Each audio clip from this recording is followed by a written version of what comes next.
And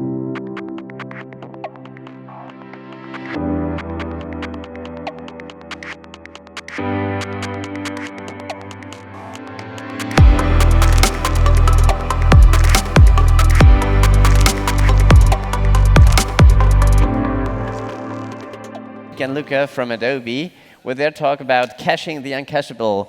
Let's welcome Luca and Niek.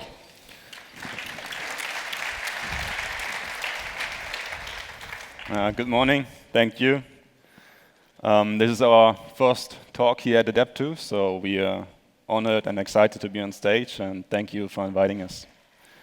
Who are we? And I'd like to ask Niek to give us a quick introduction. Okay.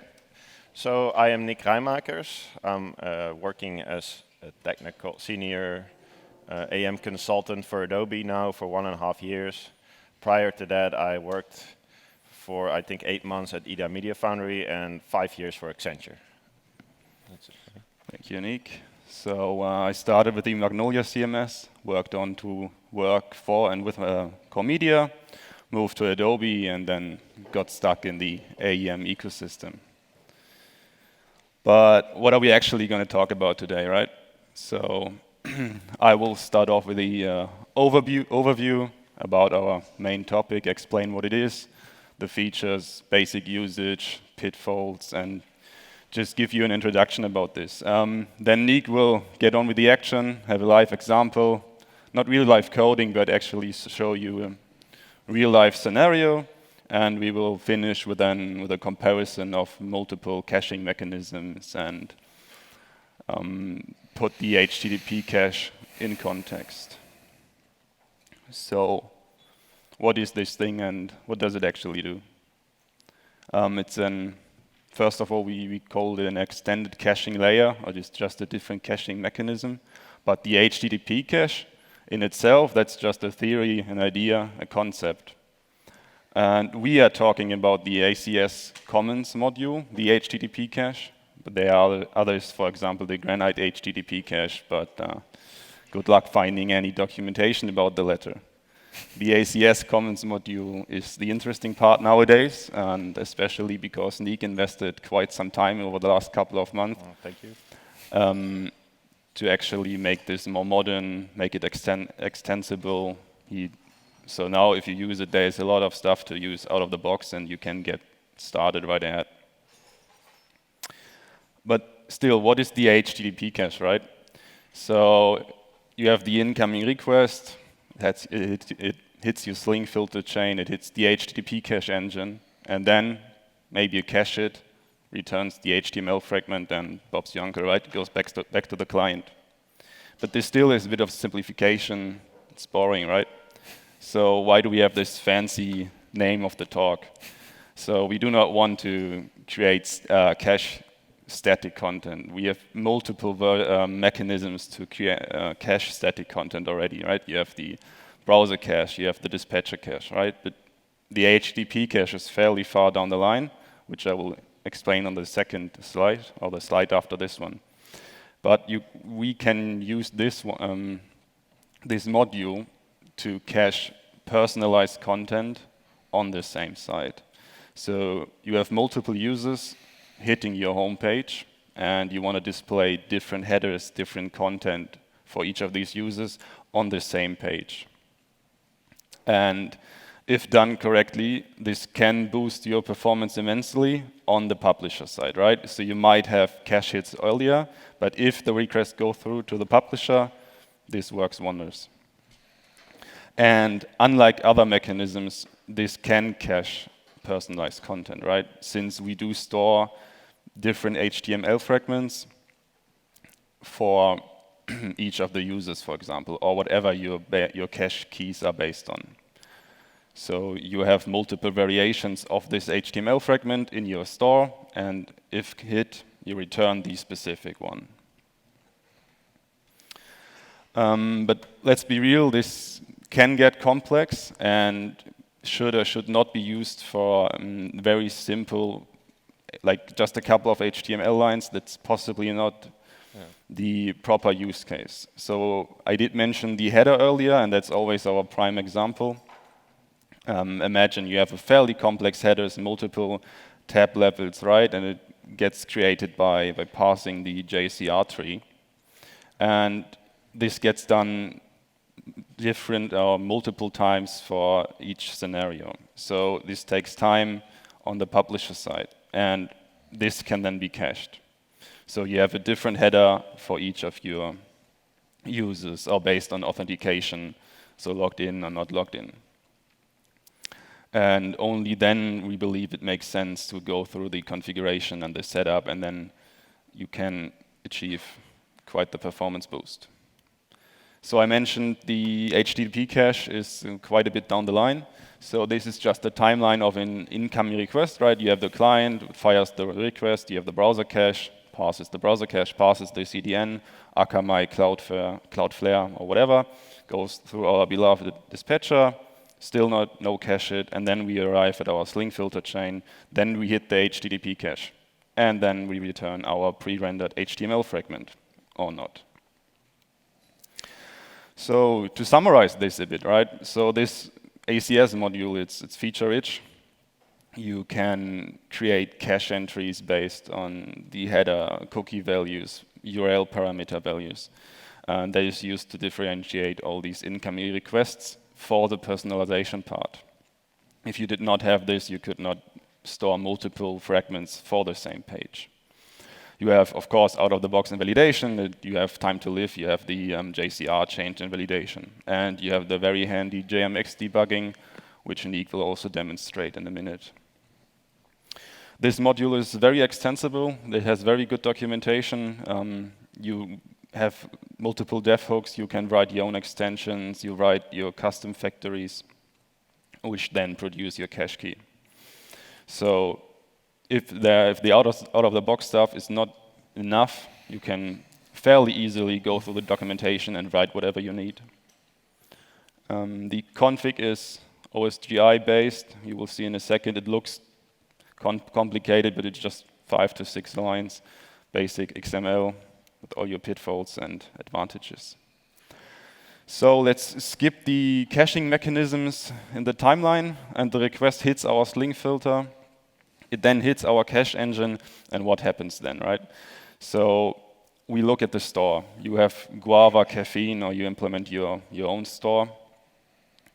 And if we have the cache hit, then we just fetch the fragment and return it. If not, we will have to look at the config and create, based on that, with our custom factory, the cache key and store that in our store. And since, as we have marked this orange, for you guys as developers, this is basically the only part where you actually have to do some work. So you define your new configs, you maybe write a new extension, you write the custom cache factory, and that's it. And then this stuff just runs. All right, so thank you so far, and I would like now to ask Niek to give us the live example and go right into the action. All right, great. Okay, you can hear me properly, right? Okay, good. Then, so I'm just going to give you a live example. We, for this, created a very simple looking website template, really not too fancy. And just to simulate basically the basic functionality first, we basically created a component with a thread sleep of 5 seconds with this Doom guy here. And I'm going to make sure the cache is clear. I think it is, but I'll just hit it once more. And all right, the first time you will see that it takes actually 5 seconds to load this. So we're on the offer instance here. There's no dispatcher. There's nothing, nothing else caching it. And you can see the load time is about 5 seconds, a little bit more than 5 seconds. Now if you refresh, the load time is about 200 milliseconds. So obviously there's some caching going on. Just to display, I will just show you. So this is the component, really simple, nothing fancy, just a thread sleep of 5 seconds.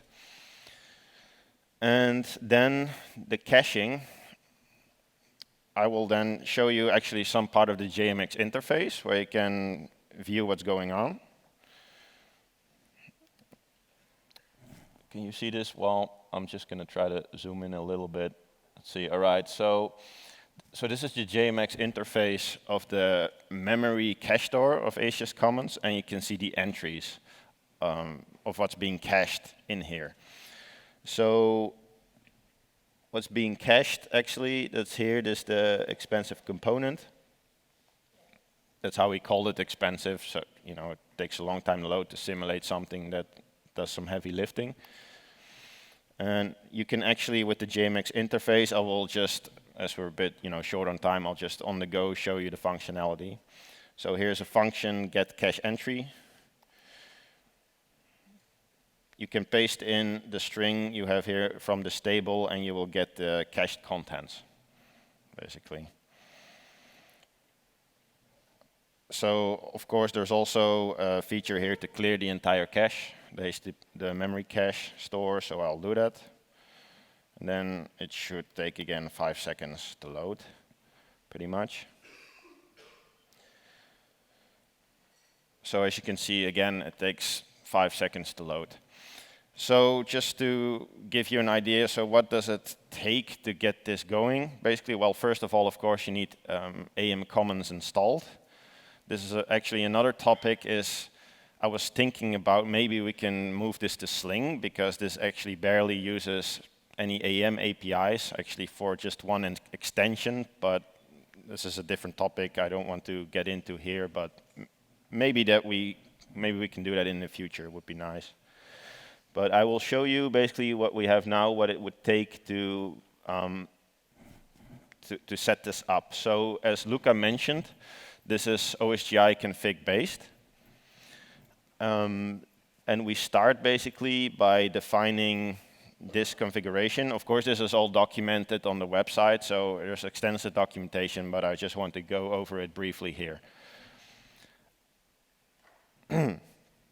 So what you do, the starting point really is, okay, because we need to instrument the module, like, okay, what are we going to cache and how we're going to cache it? All right, so the starting point in this case is, all right, we need to define whether it's a cache on an include or a request.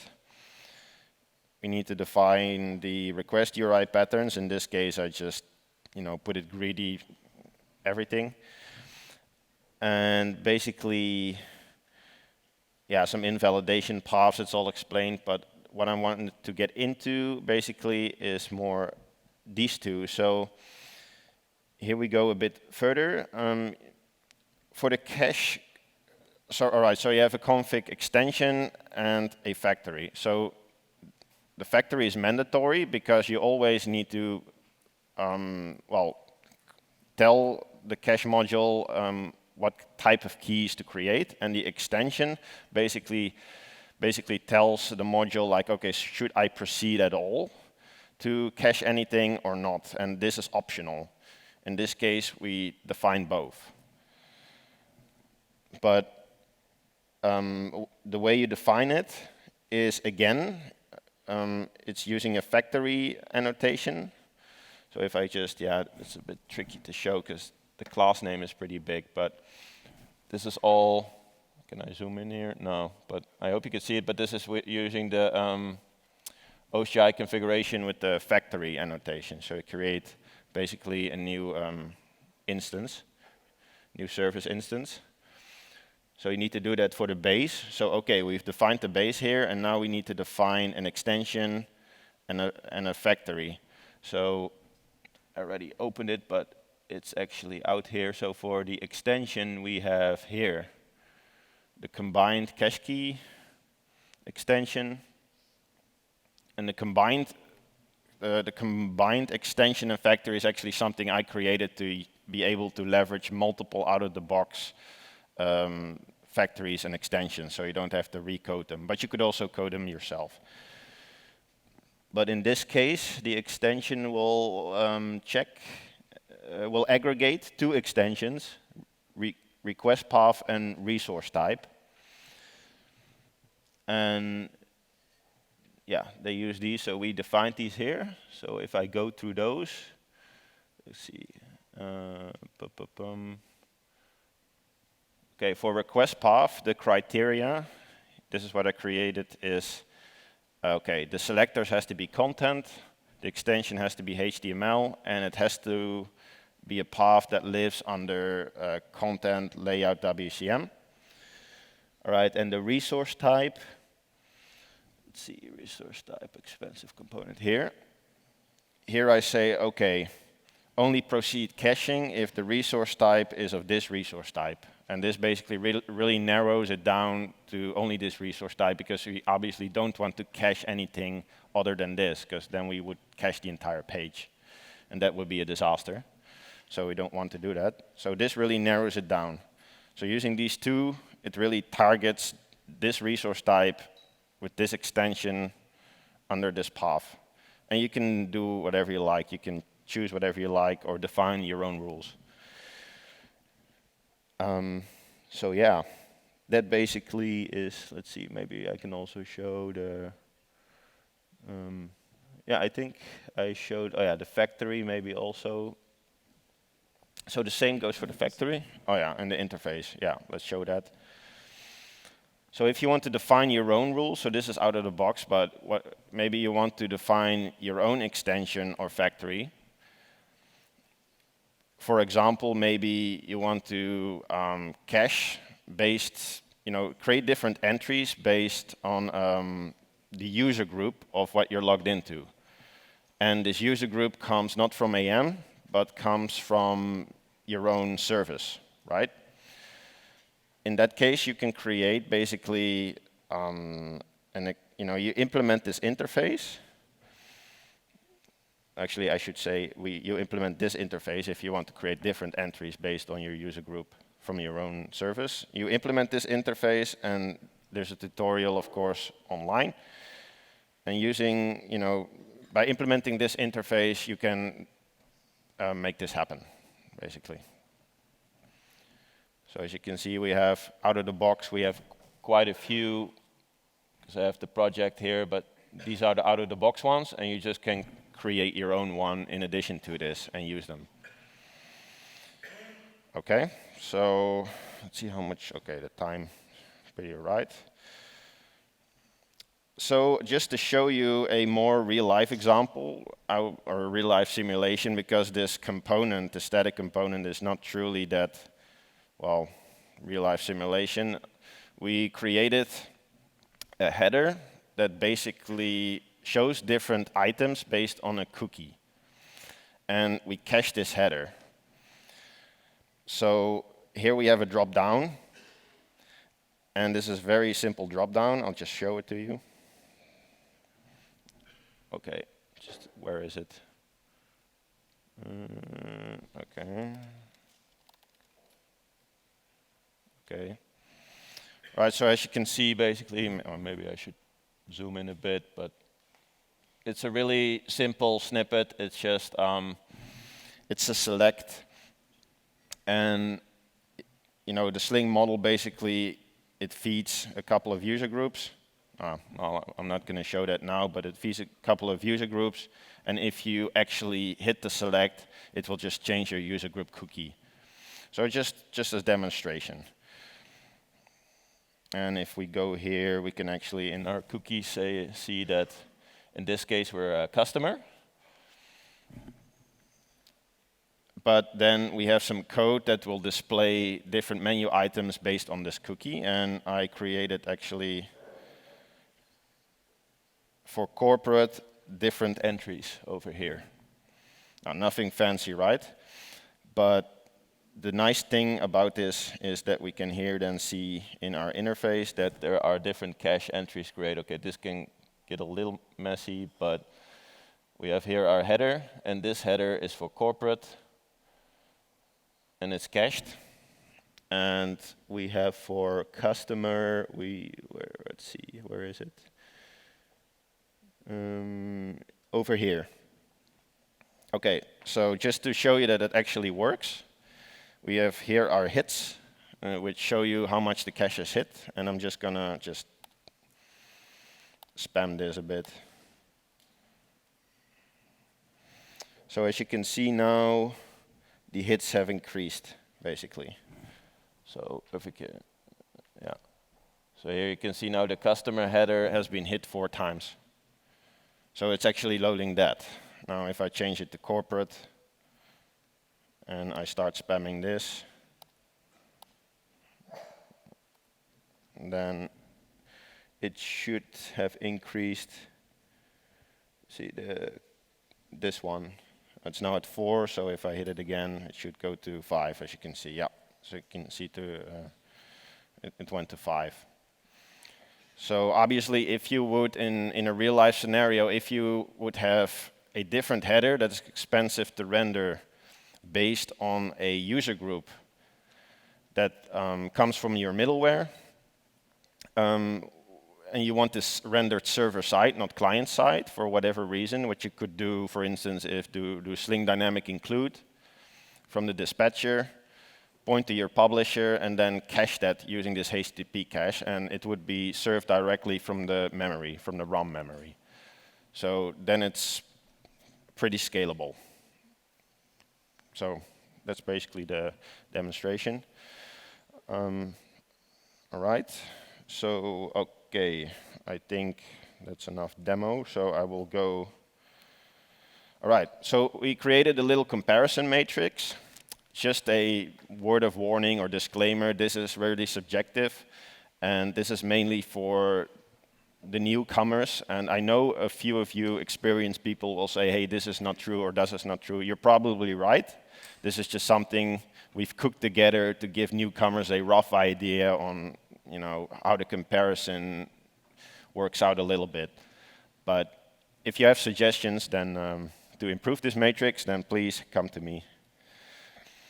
The matrix is after here, sorry. Just first, just a little extra context actually. We've been asked multiple times about the Granite HTTP cache. So what should I use, Granite or AM Commons? Well, in my opinion, myself, I'm from Adobe, but what the Granite HTTP cache is, it works, it's fine, but it's not super extensible and not super well documented.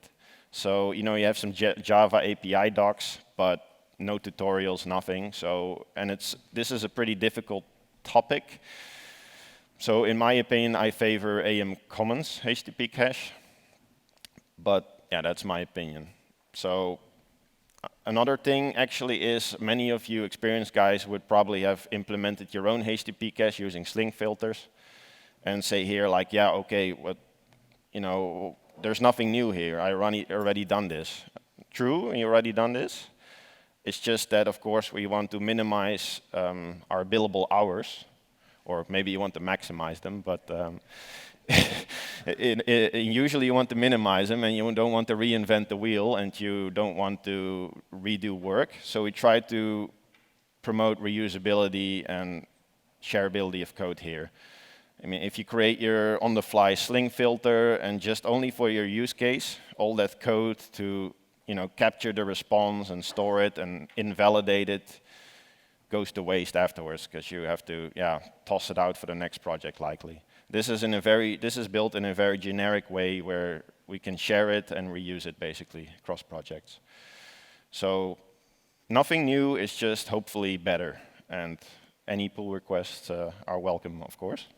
So now we go to the subjective comparison matrix. Okay, so we made a little table here just to give you the newcomers a rough idea. So first line of defense, the browser cache, of course. So the complexity is low. It's pretty easy to implement. You just do it with headers. Basically, just you output some headers, and yeah, it's not that tough. The scalability is the highest because obviously you don't need to deploy anything. It's right there in the browser. It's not even a request fired, so that's great. Extendability, none, because yeah, you get what you have, the functionality what you have from the browsers, and that's it. And the control is relatively low. You can manipulate it with headers, but it's not superb. Because CDN, Content Delivery Network, it depends on which one you have, of course. But the scalability is definitely one of the highest. I mean, that's what you pay them to do. Extendability is none too low because, again, you get from them what you, well, they offer something and that's it. Usually they do offer quite a bit. And the control depends on the CDN, but it's pretty good. A lot of APIs usually on it, and you can do requests to it to flush it and all that stuff. So there's a lot of control and configurability usually. Okay, so for our beloved dispatcher that most of us know, complexity, definitely medium. It's better. So you can configure quite a bit in your dispatcher any file, but it requires more effort, obviously, to get it going. But that also means you have more control and better. Also, you have some extendability if you write your own Apache mods and that kinds of stuff, but it's not that superbly high. And of course, the scalability is high. These things can take quite a beating, so that's good. Okay, so this, the Granite HTTP cache, in my mind, is the complexity.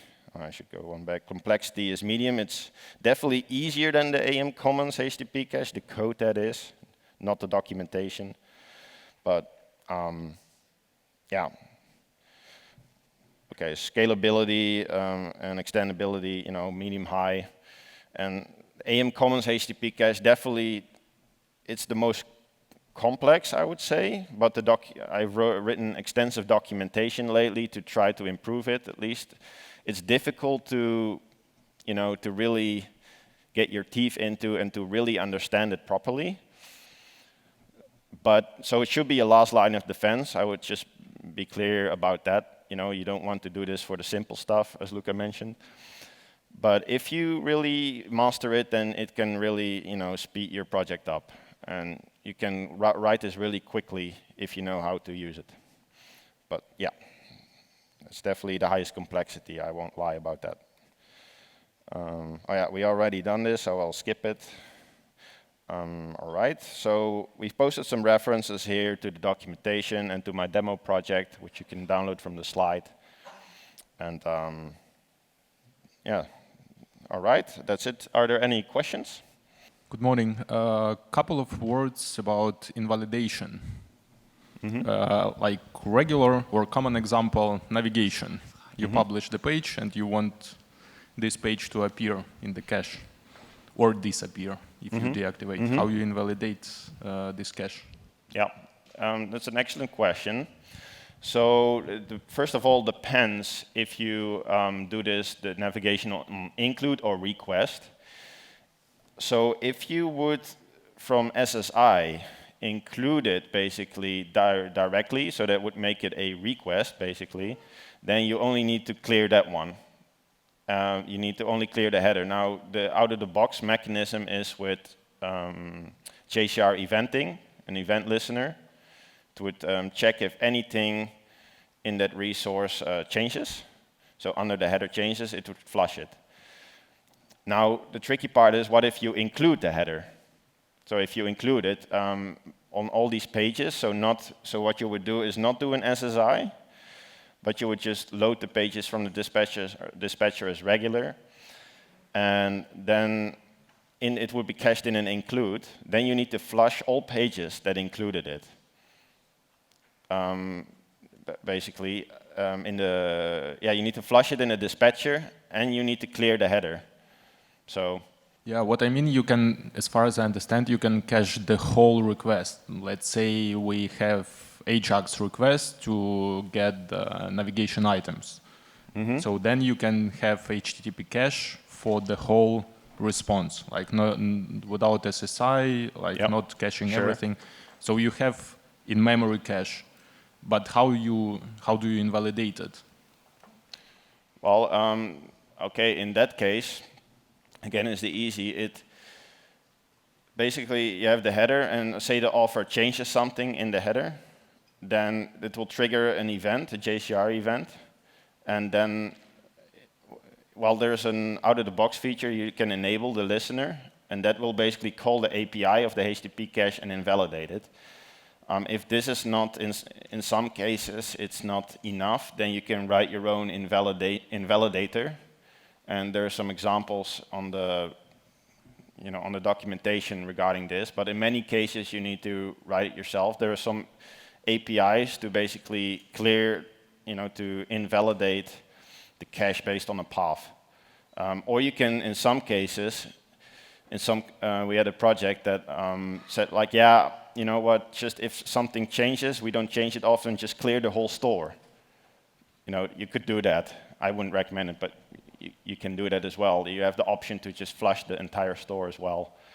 But yeah, so you do it basically on a JCR event listener, together with Sling jobs. Okay, the author changed something on the header. He publishes it. Okay, a JCR event is triggered. Like, okay, this changed under the header. Okay, now clear the header entry. So that's no problem. The real challenge is if you include that header, and then you need to also flush those. But if you do it with Ajax directly on that one header, then it's easy. So, thank you. Okay. Yeah. So how does this compare to caching proxies, where you drive the cache policy with content headers? Basically, you can assign a specific cache to a user group or something like this using the vary HTTP header. I'm just wondering what use cases you've run into that made this made this too hard or maybe not suitable. So you mean based on? I'm not sure if I understand it entirely. Maybe we can meet afterwards. Okay, but yeah, is it based on like no cache headers or that kinds of stuff? Yeah, in combination with a few others. Okay. Like what's the core use case where this was really the top solution? Yeah, these cache headers. There are some default global rules for the engine that, for instance, I believe it's honor no cache headers, for instance. By default, it's enabled, and then if that header is present in the response, it won't cache anything. You couldn't disable this though. So you can make specific rules. You can define your own rules to cache or not to cache, globally or on specific entries. Mm-hmm. So. And what's the memory footprint? Okay, I will just on the memory footprint. I will make it very quickly. So the memory footprint is pretty low. It depends really on the entries. But if you have entries that are really big, such as big images that are personalized, you can leverage the JCR store. This is not as fast as the memory cache. I built actually the JCR store. It's not as quick, but it will offload the memory and delegate it to somewhere under var, and it stores it there. So yeah, it's not as fast, but yeah, you can put big stuff in there. Okay. Yep. Thank you both. Thanks.